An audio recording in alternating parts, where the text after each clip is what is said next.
lebih spesifik mengenai spesies Oreochromis niloticus atau ikan nila.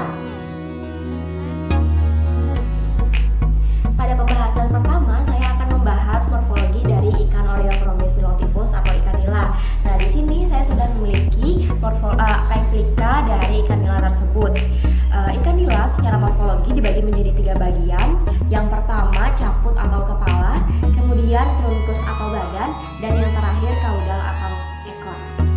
Di bagian caput atau kepala terdapat organum visus atau mata, kemudian terdapat rima oris atau mulut, dan ada cove nasalis atau cekung hidung. Kemudian ada juga operculum atau tempat insang.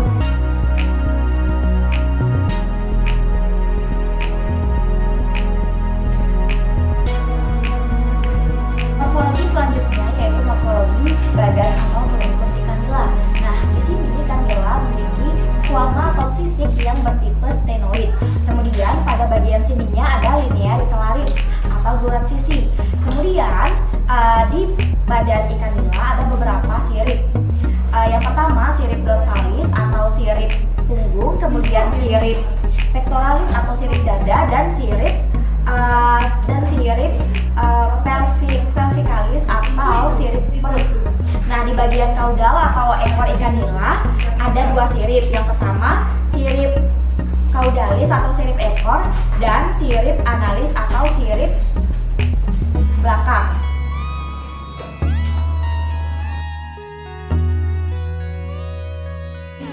Hal yang unik pada ikan nila adalah tingkah laku reproduksinya. Kenapa begitu? Karena pada induk ikan nila itu cenderung memakan telur atau anaknya. Tetapi ikan nila tidak benar-benar memakan telur atau anaknya tersebut.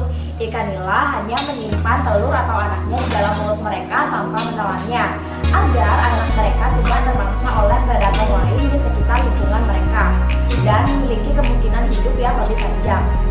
Larva ikan nila yang baru menetas dapat menahan hidup tanpa makanan karena masih menyimpan cadangan makanan pada kuning telur mereka. Nah, ketika mereka kehabisan makanan, mereka akan berenang keluar dari mulut induknya dan mencari makanan. Tetapi ketika mereka merasa terancam, mereka akan masuk kembali pada mulut induknya. Setelah sekitar 2 minggu, mereka baru akan keluar dari mulut induknya dan hidup mandiri.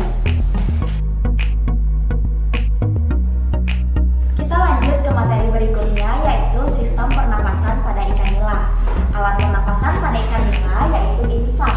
Nah, insang selain berfungsi sebagai alat pernapasan, juga berfungsi untuk mengatur keseimbangan asam dan basa, kemudian mengatur regulasi ion, kemudian ekskresi nitrogen, dan menyaring makanan. Bagaimana sih proses pernapasan pada ikan nila? Jadi proses pernapasan pada ikan nila dimulai dari masuknya air ke dalam mulut. Kemudian pada proses tersebut insang jadi menutup. Nah, setelah itu air keluar menutup insang. Di insang air disaring. O2 atau oksigen akan terikat oleh kapiler darah. Kemudian CO2 atau karbon dioksida akan keluar melalui insang. Materi selanjutnya yaitu sistem pencernaan pada ikan nila. Sistem pencernaan pada ikan nila dimulai dari saluran pencernaannya. Nah, saluran pencernaan pada ikan nila dimulai dari mulut. Mulut berfungsi untuk menangkap makanan. Kemudian esofagus yang berfungsi untuk menyalurkan makanan dari mulut ke lambung. Kemudian lambung berfungsi sebagai tempat penyimpanan makanan sebelum diolah ke proses berikutnya. Nah, kemudian dari lambung untuk usus merupakan tempat penyerapan utama dari makanan yang telah diolah oleh lambung. Kemudian dari usus ke rektum. Rektum adalah berfungsi untuk penyerapan air dan ion. Kemudian yang terakhir yaitu anus. Anus berfungsi untuk pengeluaran zat sisa yang berupa feses. Saya akan membahas tentang sistem integumen atau sistem kulit pada ikan nila. Nah, kulit terdiri dari 2 bagian. Yang pertama bagian epidermis atau bagian terluar, kemudian bagian endodermis yang letaknya di bawah epidermis. Selanjutnya, apa sih fungsi dari kulit tersebut? Nah, fungsi kulit sebagai pembungkus atau penutup tubuh. Selain itu, pertahanan pertama terhadap penyakit dan parasit. Kemudian penyesuaian terhadap kondisi